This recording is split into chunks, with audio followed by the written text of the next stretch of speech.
കപ്പയും കരിമീനും ഒരു കേരളീയനും ഒരിക്കലും മറക്കാനാവാത്ത ഒരു ഫ്ലേവർ പ്രൊഫൈലാണ് ഈ കപ്പയും കരിമീനും.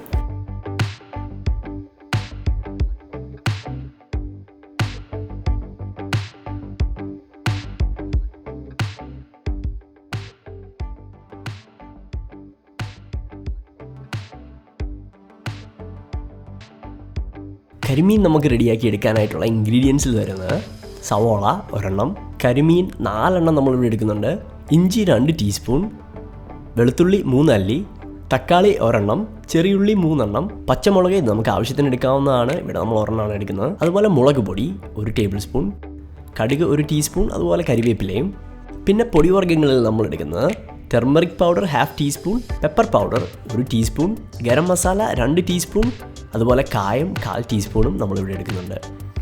ഈ കരിമീൻ റെഡിയാക്കി എടുക്കാനായിട്ട് ഏറ്റവും ആദ്യം ഒരു പാൻ ചൂടാൻ വെക്കുക. അതിനുശേഷം കടുക് ഇട്ട് കൊടുക്കുക. കടുകൊന്ന് പൊട്ടി വരുമ്പോഴത്തേക്കിന് നമുക്ക് എടുത്തു വെച്ചിരിക്കുന്ന ഇഞ്ചിയും വെളുത്തുള്ളിയും കൂടെ ഇവിടെ നമുക്ക് ഇട്ട് കൊടുക്കാവുന്നതാണ്. അതിനുശേഷം നന്നായിട്ടൊന്ന് ഇളക്കിയെടുക്കുക. ഇതൊന്ന് ഇളക്കിയെടുത്ത് കഴിഞ്ഞാൽ കരിവേപ്പിലയും കൂടെ ആഡ് ചെയ്ത് ഇതൊന്ന് മിക്സ് ചെയ്തെടുക്കുക. പിന്നെ നമുക്ക് സവോള ഇട്ട് കൊടുക്കാം. അതുപോലെ ചെറിയുള്ളി, പച്ചമുളക്, തക്കാളിയും കൂടെ ആഡ് ചെയ്ത് ഇത് നന്നായിട്ട് മിക്സ് ചെയ്തെടുക്കാം നമുക്ക്. ഇവിടെ നമ്മൾ കരിമീനെ പുരട്ടിയെടുക്കാനുള്ള പേസ്റ്റ് റെഡിയാക്കി എടുക്കുകയാണ്. ഇവിടെ ആവശ്യത്തിന് ഉപ്പും കൂടെ ആഡ് ചെയ്ത് കൊടുക്കുക. കുറച്ച് നേരം നന്നായിട്ട് മിക്സ് ചെയ്തെടുത്ത് കഴിഞ്ഞാൽ ഇവിടെ നമുക്ക് പൊടിവർഗ്ഗങ്ങളിൽ മുളക് പൊടി ഏറ്റവും ആദ്യം ഇട്ട് കൊടുക്കാവുന്നതാണ്. അതൊന്ന് നന്നായിട്ട് മൂത്ത് വന്നു കഴിഞ്ഞാൽ ഇവിടെ മഞ്ഞൾപ്പൊടി ആഡ് ചെയ്ത് കൊടുക്കാം. പിന്നെ കുരുമുളക് പൊടിയും അതുപോലെ തന്നെ ഗരം മസാലയും, പിന്നെ നമുക്ക് ഏറ്റവും അവസാനം ഇവിടെ എടുത്തു വെച്ചിരിക്കുന്ന കായം കൂടെ ആഡ് ചെയ്ത് കൊടുക്കാവുന്നതാണ്. അതിനുശേഷം ഈ ഗ്രേവി നന്നായിട്ടൊന്ന് വെന്ത് വന്നു കഴിഞ്ഞാൽ നമുക്കിത് 4 ഡിവൈഡ് ചെയ്തെടുക്കാം.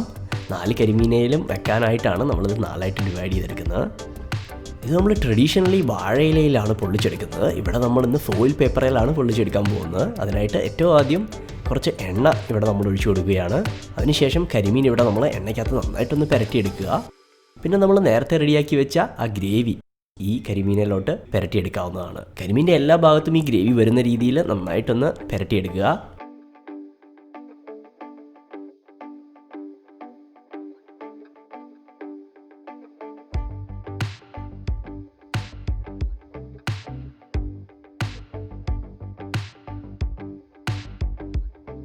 ഇത് നന്നായിട്ടൊന്ന് പുരട്ടിയെടുത്ത് കഴിഞ്ഞാൽ ഇവിടെ നമുക്ക് ഈ ഫോയിൽ പേപ്പർ മടക്കാവുന്നതാണ്. നമ്മളിത് 2 ഫോയിൽ പേപ്പറിലാണ് പൊതിഞ്ഞെടുക്കുന്നത്.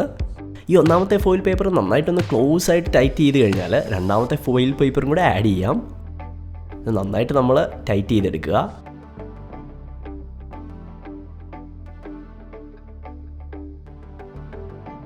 ഇത് നമ്മൾ നന്നായിട്ട് ഇതുപോലെ ടൈറ്റ് ചെയ്തെടുക്കുക. ഇപ്പം നമ്മുടെ 4 എണ്ണവും ഇവിടെ റെഡിയായി വന്നിട്ടുണ്ട്. ഇനി നമുക്ക് കനൽ ചൂടാക്കിയെടുക്കാം.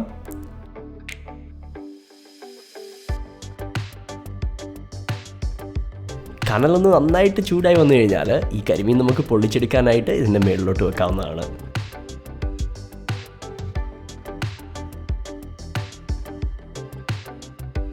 ഇതിൻ്റെ കുക്ക് ടൈം വരുന്നത് ഏകദേശം 10 മിനിറ്റ് തൊട്ട് 15 മിനിറ്റ് വരെയാണ്. നല്ല ചൂടുണ്ടെങ്കിൽ ഏകദേശം 15 മിനിറ്റിനുള്ളിൽ നമ്മുടെ കരിമീനോട് റെഡിയായി കഴിഞ്ഞു. ഇടയ്ക്കൊന്നും മറിച്ചും തിരിച്ചും വെച്ച് കൊടുക്കുക. ഇനി നമുക്കിതൊന്ന് ഓപ്പൺ ചെയ്തിട്ട് ഇത് എങ്ങനെയായെന്നൊന്ന് നോക്കാം. ഇത് പൊള്ളിച്ചെടുക്കുമ്പോൾ ആ കരിമീൻ പൊള്ളിച്ചെടുക്കുന്നതിൻ്റെ ആ ഒരു പ്രത്യേക മണമൊക്കെ വരുന്നുണ്ട്.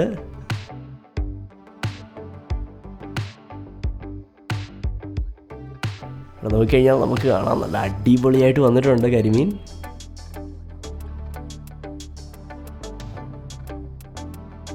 ഇനി നമുക്ക് ഈ കരിമീൻ ഒന്ന് ടേസ്റ്റ് ചെയ്തിട്ട് എങ്ങനെയുണ്ടെന്നും കൂടെ ഒന്ന് നോക്കാം. കപ്പയും കരിമീനുമാണ് എപ്പോഴും കോമ്പിനേഷൻ. ശരി, നമുക്ക് ഇവിടെ നിന്ന് ഇച്ചിരി മീറ്റ് കരിമീൻ്റെ എടുക്കാം.